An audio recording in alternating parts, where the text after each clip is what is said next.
Hey everyone, and welcome to Big Red Homestead. Today, we're talking about the chosen one. We're talking about the next coming of a Heisman in Nebraska. We're talking about Nebraska landing Dylan Raiola officially, and we're going to go through it all today. Is he a Heisman? Is he a bust? What's the real outcome for Dylan Raiola, and how did Matt Rhule pull this thing off? We're going through it all. It's going to be insane. We're pumped. Caleb, how you doing today? I'm doing great. What can you say? We landed our first 5-star player since Marlon Lucky. This is ridiculous. And I'm surprised your shirt's the best on. Position. And it's the best position in college football. It's quarterback. It doesn't get any better than this. When you look at the history of 5-star QBs, we are talking about big programs. As fans, believe we should be. We are one of these blue blood teams. We are one of the best ever in college football history ever, period, exclamation point. I mean, we've been dying for something like this for a long time. And everybody had said, man, for how long is, oh, nobody, you can't get you can't get any recruits at Nebraska. It's too hard of a place. Yeah, it just sucks. It's dead. You know, the program, bury it, burn it, throw it away. And here we are landing a 5-star QB. It's a lot of vindication, I think, whether or not what happens with Dylan Raiola, which we'll dive into. And boy, has his gamble paid off. So that's the thing where we got to dive in and start with is the Matt Rhule effect in Nebraska. When he was hired as coach, we only kept one dude. Everybody else was clean house. Staff. And the one dude he kept was Donovan Raiola. And we were all like, huh? And I mean, Josh and I said it in the video. You can look back of he kept him because he was trying to get Dylan. Matt Rhule obviously said none of that, said that they're aligned on their, football philosophies and everything else. Offensive line philosophy. Yeah. Obviously the offensive line has gotten better from last year to this year, marginally, but we landed the best quarterback in the nation, something that Nebraska has never done. And by the way, Dylan has brothers as well who are also quarterbacks. We're also going to be good at football. So this was clear strategy from him. And again, he never gave up when he was committed to Ohio State, when he was committed to Georgia. Again, those family ties. Matt Rhule really believes in this family aspect of Nebraska football. I think that's why he was drawn to us, because Nebraska is Nebraska football, for better or worse.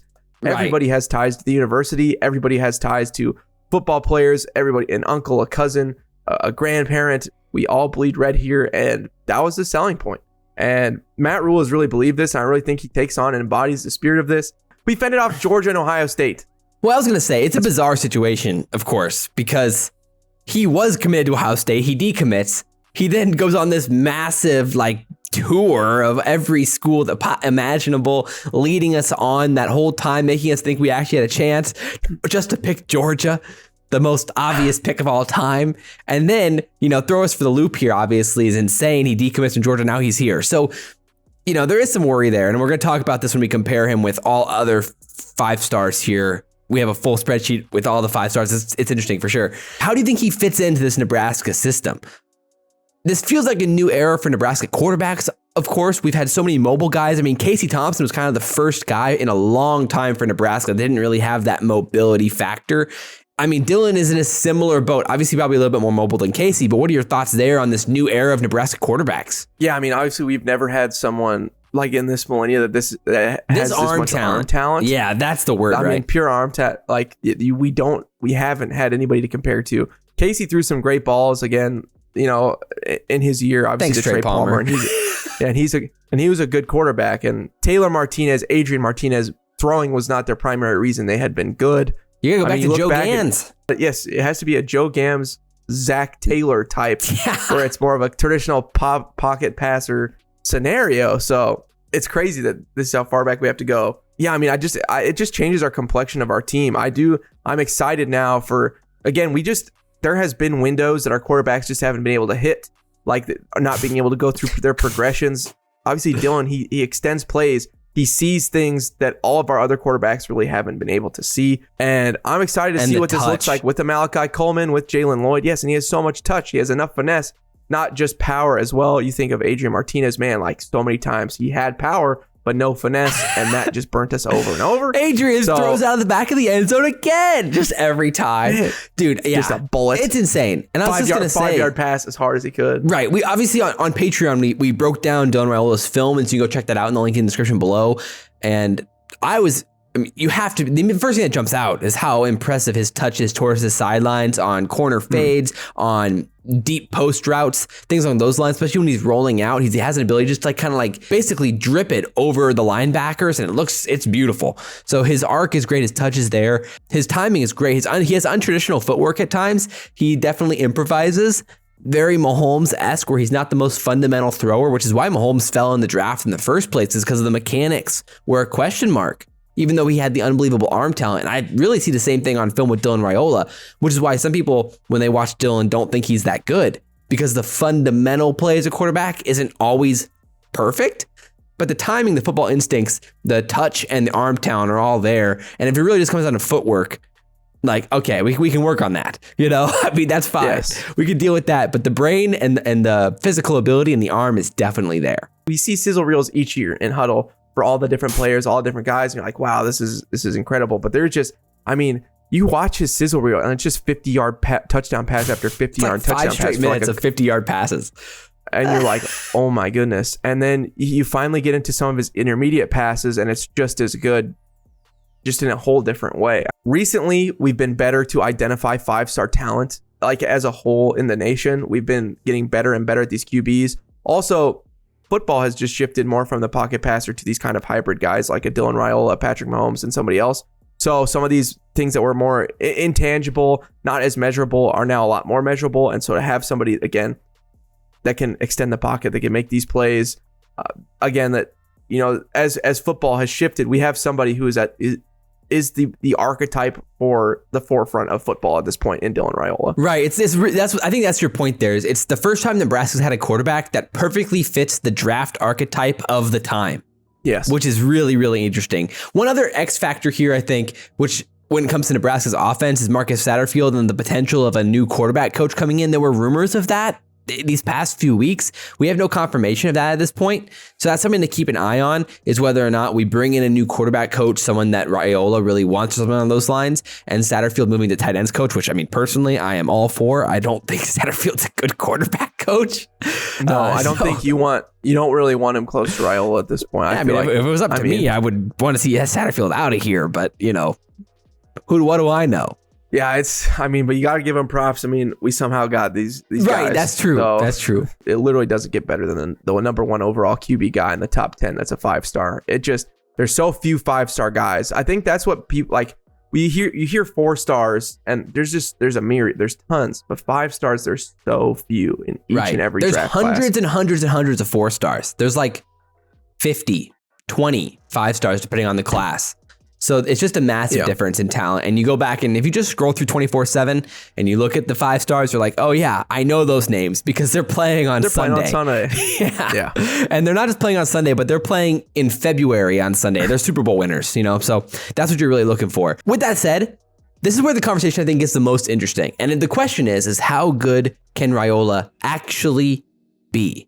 Will he be a bust? Will he be a Heisman? And what does that look like his freshman year? Because unlike in other 5-star situations where there's already a former 5-star sitting there and at starting quarterback, Dylan Raiola is going to start for Nebraska this season, without a doubt. I mean, it's a guarantee.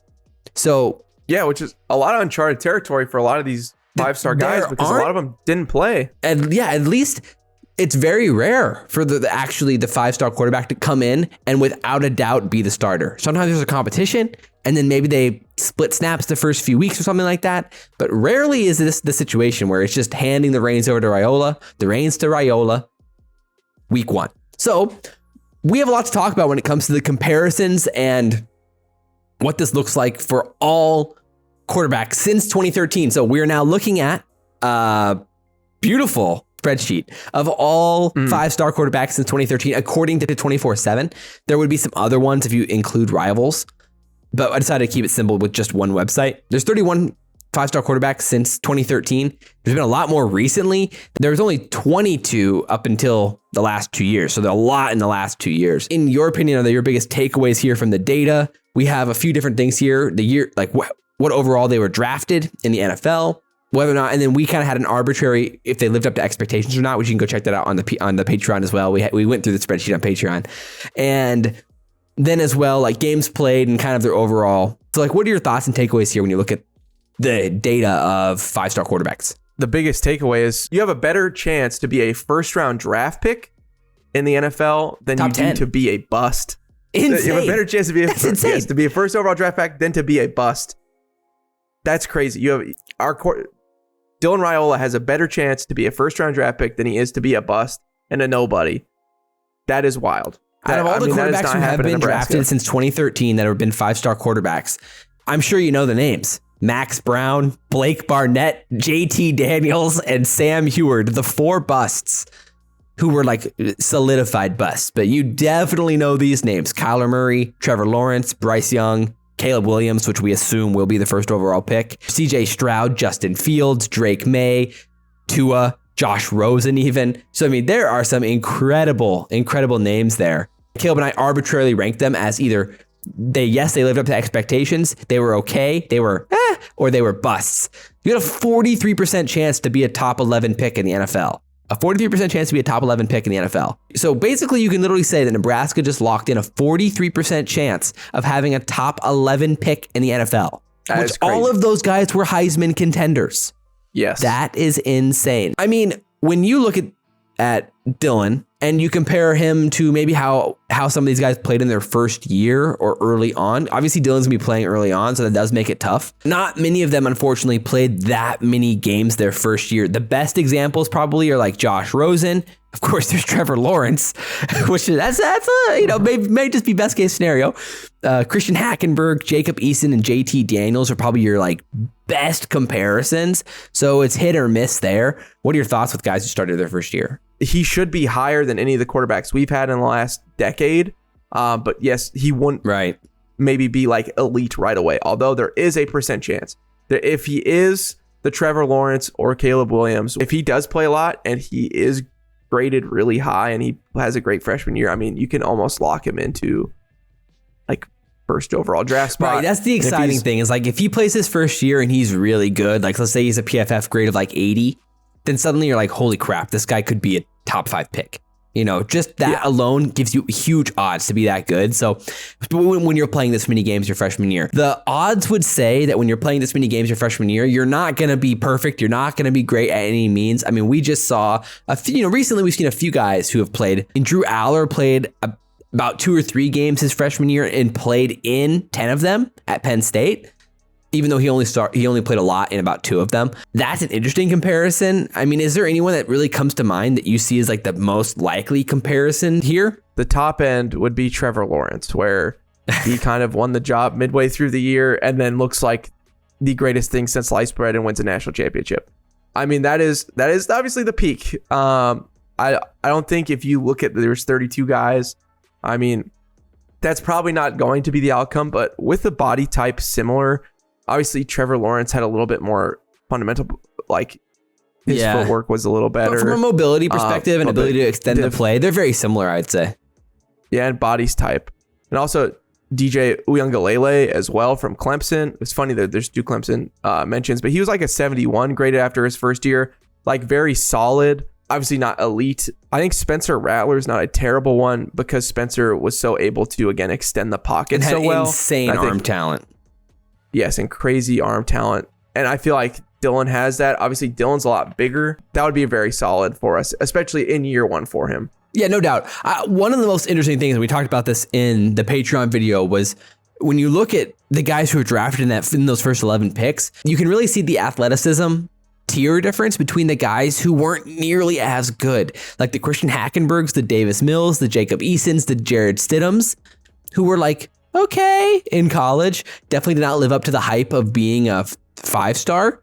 Where, of course, you look at most of the guys in those top 11, of course, some stand out more than others, but they definitely have an ability to make big time plays on the ground. The only one that really didn't was Josh Rosen, and ironically, he was the biggest bust of them all. At least we don't know yet with Drake May or Caleb Williams. It is interesting when you look at it that way. All of the 5-star guys are clearly pass, they're great pass first. But yes, the difference is the athleticism where Dylan has that. They can just extend the play. They make things interesting. They break teams down. Again, when it's like 3, 4, 5 seconds back there and Dylan's got extra time with his legs and his eyes are downfield. He's a general calling guys to move other ways. That's where those big plays come in. That's like, those Russell Wilsons like back at Wisconsin, or yes, the Trevor Lawrence, Bryce Youngs.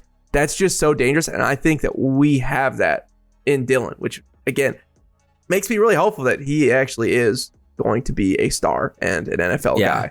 I agree. So with that said, let's just talk real quick about the direct expectation for this season for Dylan, and then hopefully the progression. In my opinion, the hope is that he could be as good as Casey Thompson was 2 years ago. In that case, then you're looking at a pretty nice upside moving forward for him. If he's a lot worse than Casey, then I'm really worried, and you start to wonder if whether or not he could transfer. Because I mean, right now, in the history of quarterbacks, out of all the ones who have had their full careers since 2013, 63% of them have transferred from the school that they ended up going to. So the hit rate there is not what you love to see. So what are your thoughts here for Dylan in year one? In choosing Nebraska, I think he has to understand that it is a process. True. And that he knows that this team was a 5-win team last year. Granted, with an addition of him, we feel like, yes, we'll be immediately in contention. But you see even like great quarterback play, like Caleb Williams this year, he ended up being 7-5. He scored an insane amount of points. Granted, I think Nebraska's defense is way better, and I think we're going to be able to do a lot of stuff. But I think he wanted to start year one because I think he wants to learn. I would think that even though he is a 5-star, he understands that all of these guys, it's going to be a process. Sands, Trevor Lawrence, it's a process. And the big year 1 to year 2 jump is so huge, especially in quarterbacks, because the game is faster. Everything's a lot different.